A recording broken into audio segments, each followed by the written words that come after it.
Welcome back to the Discount Property Investor Podcast. Our mission is to share what we have learned from our experience and the experience of others to help you make more money investing like a pro. We want to teach you how to create wealth by investing in real estate the Discount Property Investor way.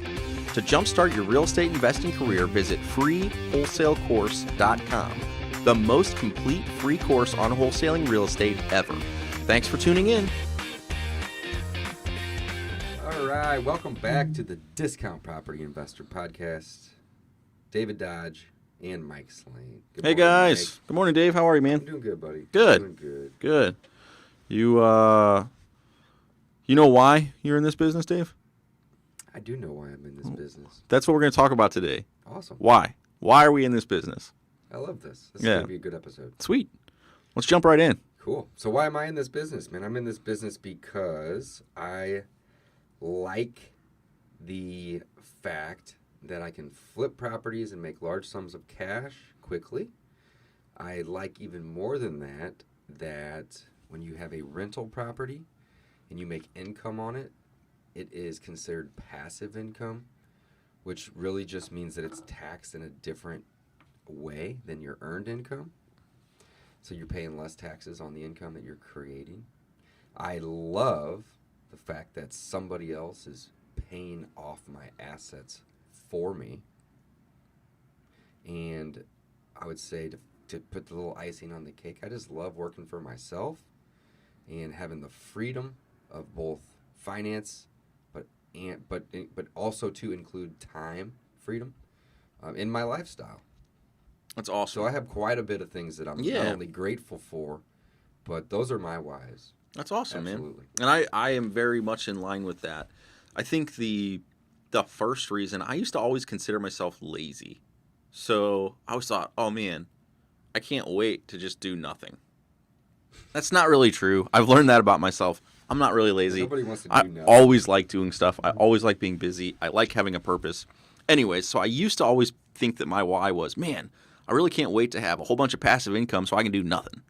Well, that's not the real why. That's not the real why. The real why for me is time freedom. Right. I want to be able to do what I want to do when I want to do it. I want to do it. Mm-hmm. And I think that time freedom is really the new wealthy. I don't say rich, it's the new wealthy. Having the ability to go do what you want when you want is true wealth in my brain. So why am I talking about all this? Because real estate provides you the ability to do that. I quit my job, jumped in full-time when I had a few rentals. I had a few rentals that were cash flowing well enough.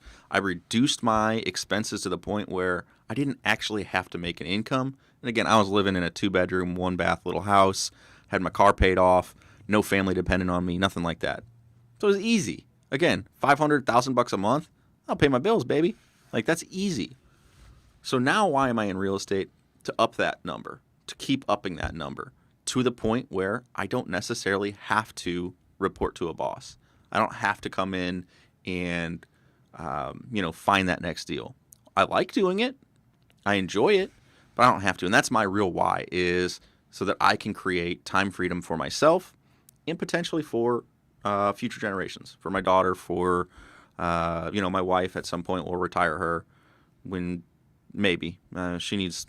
Again, it's fun to have mental stimulation too, and a lot of being scheduled and having a routine. And a lot of our are healthy. A lot of our work does that for us. It provides you that mental stimulation that you wouldn't have if you were retired, air quotes, retired. So again, it's one of those things where we'll probably keep doing it for a while. I'll never retire. Like, maybe when I'm really old, right? But that's the cool thing about real estate. And if you position yourself as an investor and you're not getting dirty every day and you're not breaking your back to get out there and do the activities, talking to people and walking through properties is fun. I enjoy doing it. Yeah, so well, there's no reason that I wouldn't do it.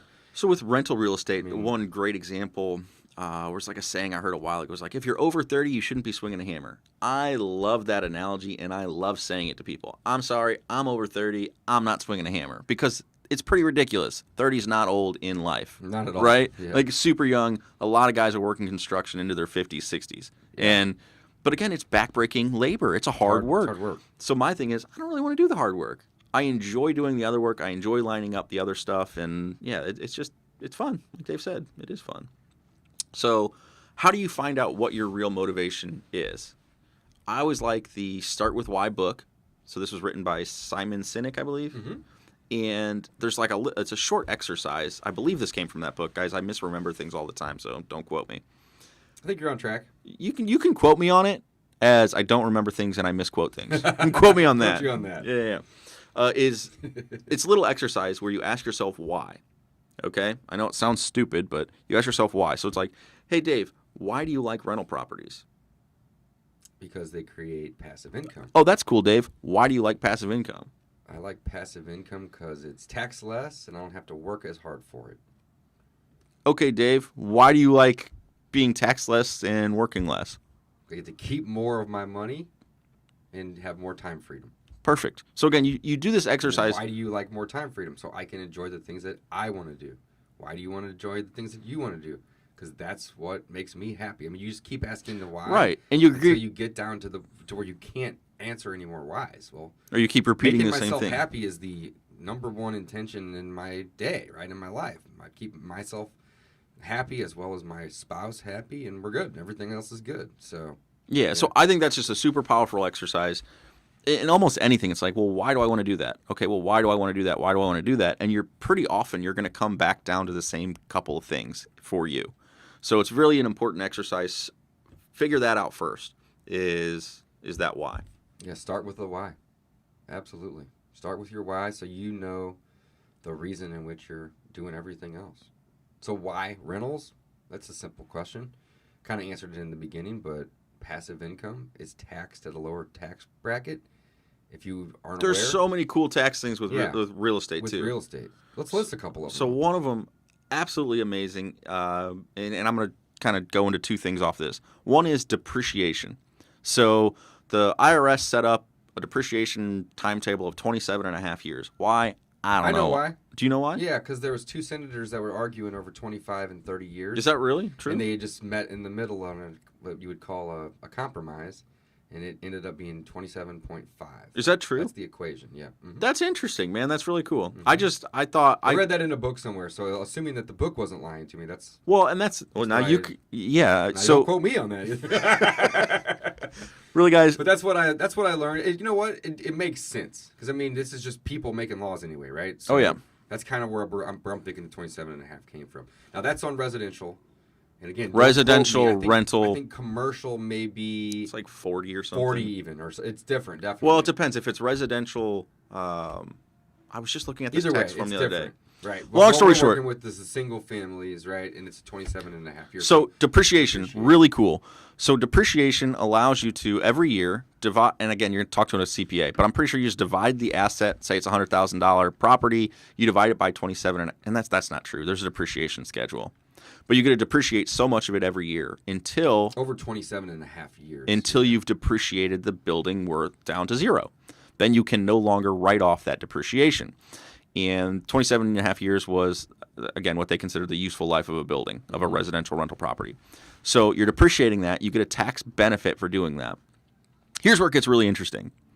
Say you want to keep playing that depreciation game and keep writing that off. Well, guess what? You get to sell that property via a 1031 exchange and buy another property and restart the depreciation all over.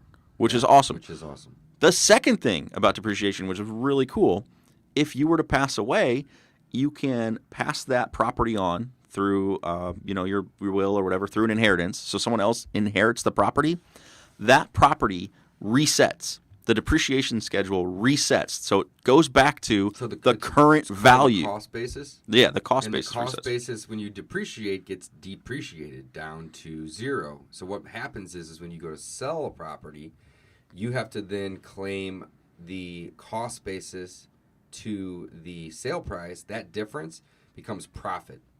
So if you depreciate a property down to zero and you sell a property for $100,000, and let's say you bought that property for $90,000 27.5 years ago, you got to pay the taxes on the full 100. Right? Yeah, which is steep. That's a lot. But when you pass away, the cost basis resets to the current market value. So if you inherit a property or you pass a property to, somebody that family member or whatnot, when they get that property, they're not paying any tax. It's reset to the current market value. So it's a very, very cool IRS loophole, essentially, or tax break. Yeah. So, again, it's very exciting. Or you've got the It's 1031. how most wealth is transferred, to be honest. Yeah. Via real estate holdings. So why is it cool? Tax advantages. Tax advantage. Tax advantages aren't that cool unless you're kind of geek out about it. I geek out about it. I think it's awesome. It is, like Dave said, it's how most wealth is transferred. Why? Because there's tax advantages, too. So, Mike, this is actually, I kind of nerd out on this, but let's talk about why. I know why. It's simple. Laws are written by rich people. Yeah, who have money I'm to just gonna lobby. Pause right there with my sentence. Just think about that for a minute, guys. Laws are not written. People don't write laws that are working at Taco Bell or Jack in the Box. I'm not trying to be rude. This is just a fact, right? Senators, congressmen, representatives. Up until these people recently. are typically, not always, Yeah. But they're typically wealthy people, all right? And they're hanging out in other wealthy circles. I'm not saying this is good or bad. I'm just stating the facts. They are the ones that are writing the laws. So, of course, they're going to write laws that are going to impact and or benefit them. So why am I even talking about this? Here's why. When you go and you try to earn money and you trade time, it's called labor, right? You trade your time for a salary or for a paycheck. That's earned income. You earned it. You worked for it. You traded time for it. You get taxed the highest in that bucket. The bucket of the passive investments and the stock dividends or the cash flow from real estate is taxed as passive income. Now, this is just an IRS category that it's put in, but it's taxed at a lower tax bracket. It's not something I agree with, but I'm going to understand how this works, and I'm going to play the game the way they want me to play it, which means that I focus on my income I focus on my wealth creation more than I do my income, because the income is taxed and the wealth creation isn't. I also focus on my income to be generated in the bucket of the passive as much as I possibly can for this exact same reason. So again, it's not something that I agree with, but I understand it, and I know that, okay, if this is the game of money and how money works, then let's play the game of money the way that it's supposed to be played. Well, play it at a higher level. Play it the way the rich are playing it, and you're going to be rich, or the wealthy, rather. But that's it. Laws are written by rich people to protect rich people. Not saying it's a good thing. Again, don't make moral judgments. You're right. That's This just is a fact. Right. It is. So you either can complain about it, or you can play. Or you can play the game play the way game. that everyone else is playing. Yeah. Right. That's basically right out of Rich Dad Poor Dad. Yeah. Maybe not that book, but that one of his books for sure. I mean, that's the philosophy. That's anyways, the message, right? Mm-hmm. So learn how the new rich are making. Or Tim Ferriss always says the new rich, digital age. The age of the microchip, are making their money. And yeah, I love real estate. So that's one of my main whys, is the taxation aspect of it. The depreciation is a hidden, or it's basically. You are reducing your cost basis, yes, but you are coming up with a phantom or an expense that you get to write off that you didn't actually have to spend. Yeah, very cool. That's very, very cool.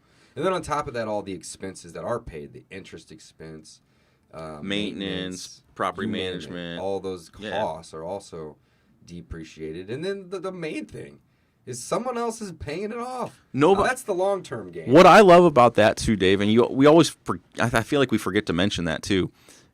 With rental property, someone else is buying you a house.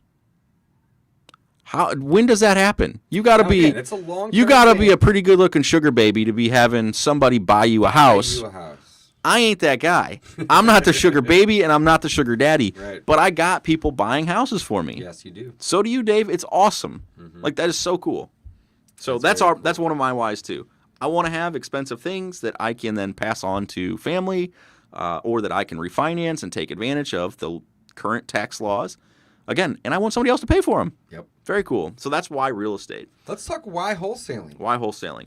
Wholesaling also, again, and I think it's just one of those things that it's just a part of real estate investing. So even if you're going to be a rental investor, you're going to get your best deals by going direct to a seller. So if you do that, if you're a rental investor and you're going to go direct to a seller, well, guess what? You're going to be trying to market for leads. You're going to be trying to find those. And what's going to happen? You're going to find properties that don't interest you. What are you going to do with them? Throw them away? No. I'm going to try to capitalize on them. I'm going to try to sell that off to, hey, maybe my buddy Dave is looking for a house in this area. Although I'm not. Dave, would you like to buy this contract that I have on this house? Sure. This person wants to sell it. Is it a deal? It's a great deal. Great, I want it. I'm going to charge you $1,000 though. I love that. Great. idea. $1,000 is a gift. So If again, it's a I great could deal, you can charge them 5, 10,000. 10, 15, doesn't Right. really matter. Sure. So yeah, so it's very, very exciting. So then why start in wholesaling if you're not trying to buy rentals right now? So many reasons. Why? So Dave, many give reasons. me your top 3. Okay, well, for one, it's the best way to get the deals direct to the seller. You're not having to go through any other person. You're going direct, and direct is always the best.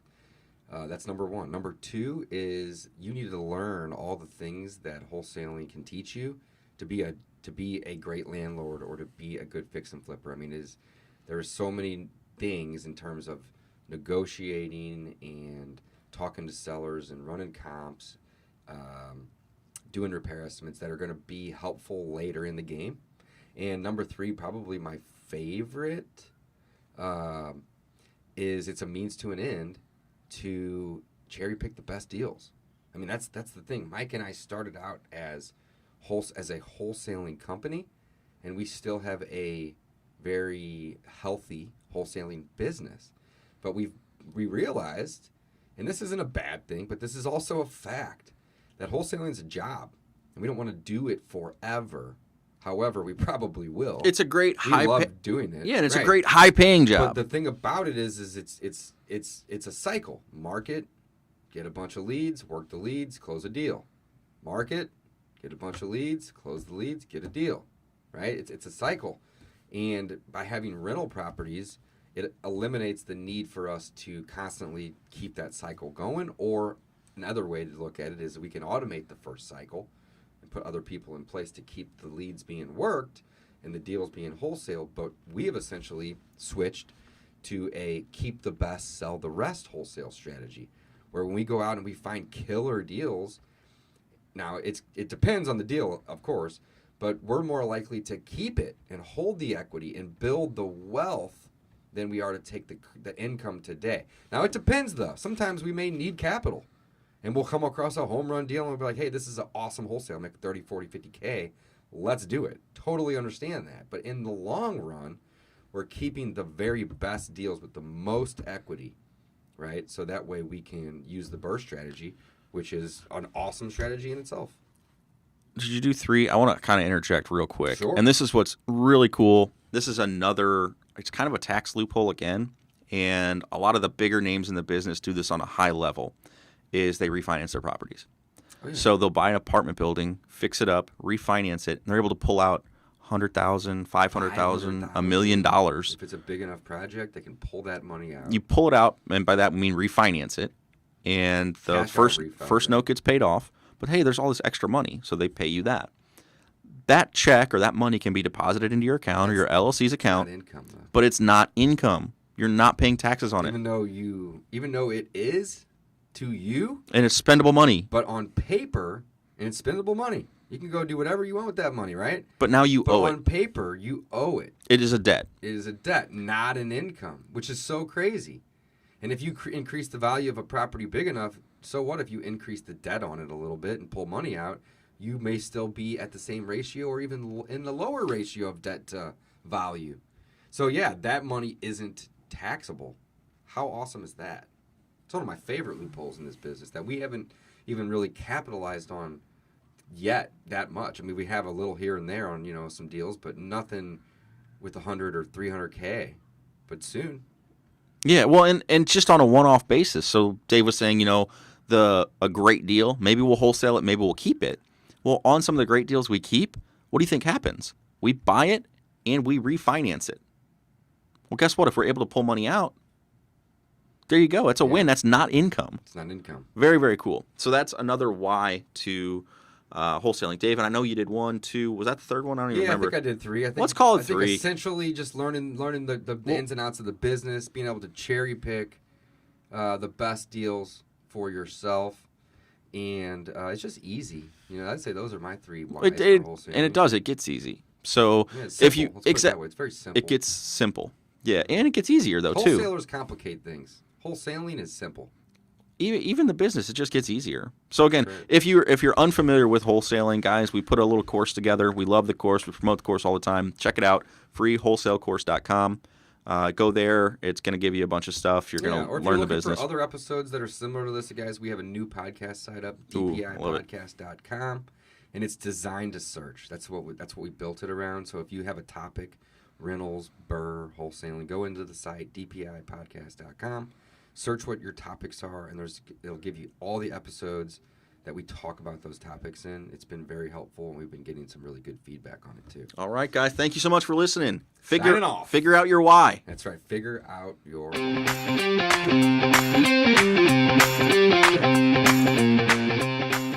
Thanks for listening to the Discount Property Investor Podcast. If you enjoyed this episode, please like, share, and subscribe to help us reach a wider audience. To jumpstart your real estate investing career, please visit freewholesalecourse.com, the most complete free course on wholesaling real estate ever. We would also appreciate it if you left us a review on iTunes or Stitcher. Thank you in advance for your support, and remember, you make your money when you buy, and you get paid when you sell. Now let's go build some wealth.